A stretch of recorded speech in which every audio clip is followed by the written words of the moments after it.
Welcome to Burning Bright, a weekly podcast presenting poetry and prose from Passager. Besides being tax deadline time, this is also a week when a lot of people are thinking about spring and rebirth. We're increasingly aware of new life in nature, from daffodils poking up out of the ground, to trees budding, to birds returning from the south, to baby bunnies running around. And it's a time when many of us are thinking about the spring religious holidays. Ramadan ended recently. That's the period that Muslims believe the Prophet Muhammad was given the first revelations of the Quran from the angel Gabriel. We're in the middle of Passover, when Jews commemorate the exodus from Egypt to freedom. And we're in the middle of Christianity's Holy Week, on the way from Palm Sunday to Easter, commemorating Jesus' death and resurrection. So it seems like as good a time as any for some pieces that reflect on the concept of God, and that sort of thing. James Littwin said he was an altar boy and a seminarian, a happy, prayerful member of a large and loving Catholic clan, with its symbols, scruples, masses, and faith. He said his poem Pearl grew out of visiting his mother at extended care facilities and old people's homes, listening to, quote, a choir of women who, as they declined and lost their independence, spoke solos, holding all the tighter to their dignity, unquote. Here's his poem. I hope, she said, heaven's not crowded. I've been crowded all my life, and here we are, all 30 of us, wheeled together, pointed at one TV, watching nonsense while the chapel's cool and empty. I've known tenements and close, damp schools, lines of families waiting their turn at city pools, and long tables where, when the platters came around, all that was left were backs and wings. I've stood for years with aching feet on lurching buses and on the L, hanging from straps, swaying in bunches, breaking off like fruit. I tell you, if heaven doesn't have a lonely bench at the end of a long wooden pier, where I can walk over water and sit alone, breathing deep, moist morning breezes, then tell them at the trumpet and all that racket of rising, what difference does it make? Just leave me here. From the winter 2024 issue of Passager, James Littwin's poem, Pearl. Anastasia Vassos was raised in a Greek Orthodox community. She said, as I've gotten older, I yearn to discover what's greater than I am, a universal truth, an abiding beauty. I have come to understand that the big questions have their answers in the particular.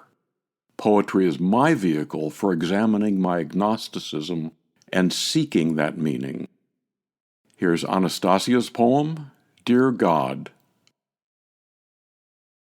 Dear God, I saw you today in the grocery store stacking pomegranates. I recognized your dreadlocks. I saw you holding my American Heritage Dictionary, page 48, searching all the words with Greek roots. There you were in the maple tree's phalanges, the blaring canopy grounded, wet leaves and the grass stunted by November's cheek. At 4 a.m. you appeared behind my eyelids in the shape of a boat. Was that on purpose? Struts and joints and ribs and stretchers almost shining. Thank you for my body. Thank you for listening to my babbling until an hour before dark. In the park, the Orthodox priest passes, floating on his cloud of faith. His black cassock, his cylindrical hat, long and tall. I wiped dust off my shoe. I thought that was you in soot on my finger after I passed it through the candle flame. Dear God, when you see me eating in church, it's because I hunger. From Passager's 2022 Poetry Contest issue, Dear God, by Anastasia Vassos. Passager's 2016 Poetry Contest winner Maryhelen Snyder said this, I have never believed in original sin. Every need and urge of a human being is inherently beautiful. Maria Montessori saw this reality. and Carl Rogers saw it. Beyond this foundational assumption, the poem says it better than I can say it. Here's Maryhelen Snyder's poem, The Deadly Seven. And what if they were deadly virtues, these so-called sins of sloth, greed, lust, etc.? We would watch with envy the infant mouth, breathless with hunger, gasp, grasp the dripping nipple, the warm font, and drink with all its muscle.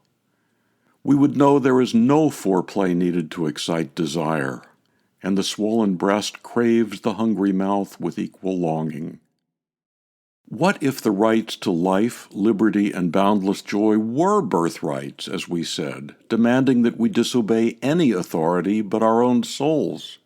We would invite our sloth, eating the apple as we lie in an open field, with nothing to be done until its doing draws us as earth draws light. We'd loll and wait. But not for long. Burning, trembling in neuronal fire, watch how the child facing 6 brightly colored rings in graduated sizes is eager beyond all stilling to place them in order on their towering peg. Nor is her pride in self, but in self's triumphs. And if some fool dare dismantle this, bless anger too, her rage against the thwarting of the light. Nor can we outage lust. Were Christ to come again in David's body, we would bow down gladly to flesh and sinew. What is not deadly that is this alive?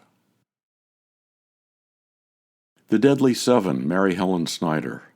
And finally, from Wilderness Sarchild's book Old Women Talking, The Holy Word. I do not know the meaning of Aleph, or Bet, or Gimel, but today I heard a Rebbe speak, and his lips rolled around each letter like a lover's embrace. The man kissing the word with the gentleness of a husband, growing old, more devoted to his love with each passing day. Wilderness Sarchild, The Holy Word. To buy Wilderness's book Old Women Talking, subscribe to, contribute to, or learn more about Passager and its commitment to older writers, go to PassagerBooks.com. Passager offers a 25% discount on the books and journal issues featured here on Burning Bright. Visit our website to see what's on sale this week. For Kendra, Mary, Christine, Roseanne, and the rest of the Passager staff, I'm John Shore.